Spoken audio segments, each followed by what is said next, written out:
when he says to her, "Give me a drink." I am sure that she was stunned when he spoke to her. I am sure that her tone was not the least bit timid or shy or even humble. My sense is it was haughty and indignant. "How is it that you, a Jew, ask me for a drink?" As Jesus and the no-name Samaritan woman continue in conversation, he talks to her about water. The Samaritan woman said to him, "How is it that you, a Jew, ask a drink of me, a woman of Samaria?"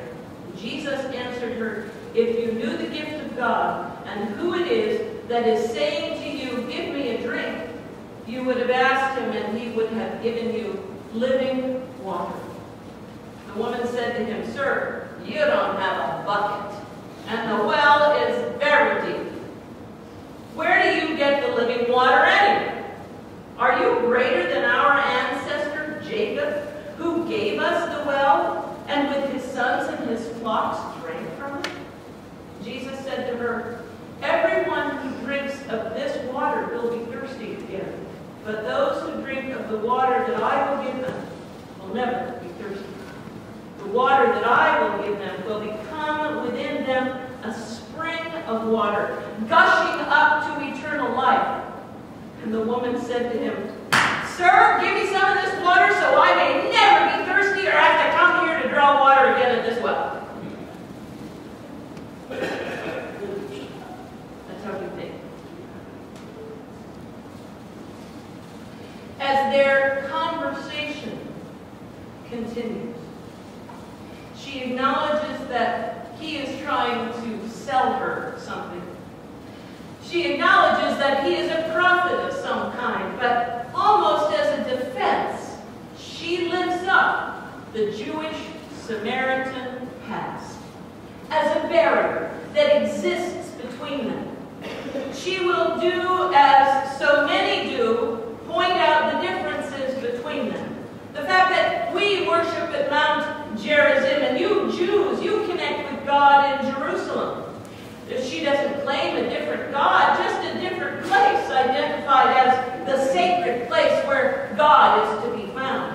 And Jesus spends no time explaining. John's Jesus spends no time defending or trying to justify the behavior of the past of either side of that dispute.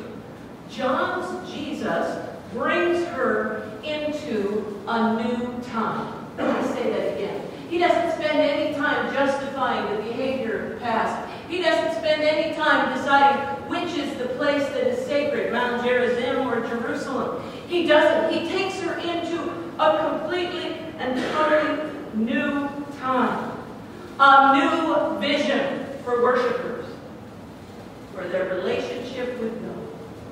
John's Jesus leads us, along with the Samaritan woman, beyond Mount Gerizim, beyond the temple in Jerusalem, saying the days are coming when the true worshipers of God will not worry about whether the right place to worship is in Samaria or in Jerusalem.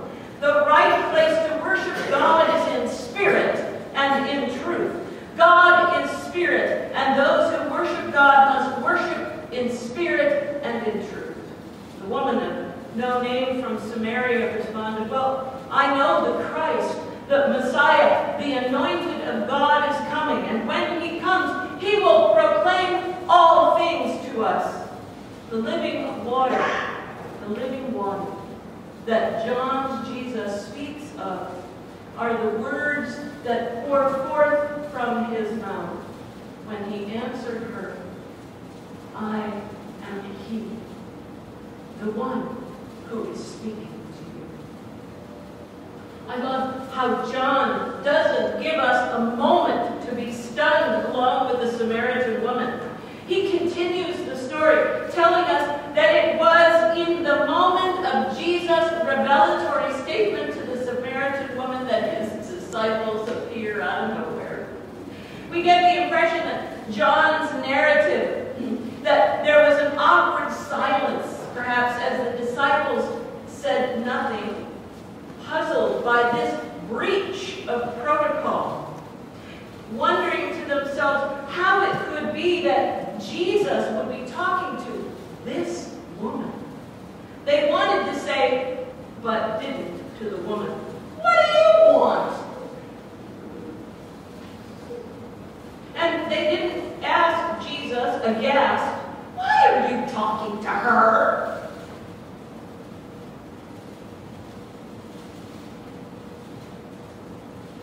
She disappears in that moment.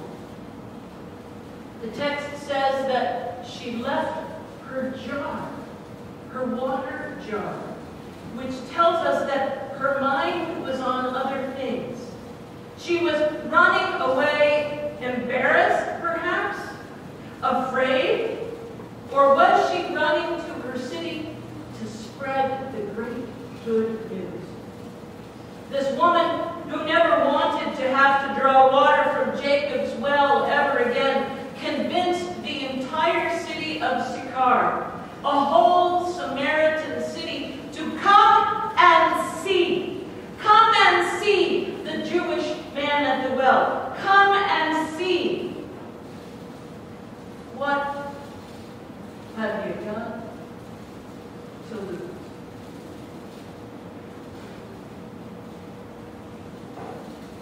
We are all baptized with living water. We are baptized when we are babies, when we are children, some of us when we were adults.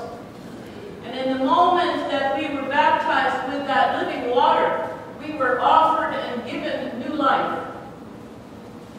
How many of us have ever thought to partake of that living water again? How many of us have ever thought to allow ourselves to touch the living water of our baptism and let it be part of ourselves once again?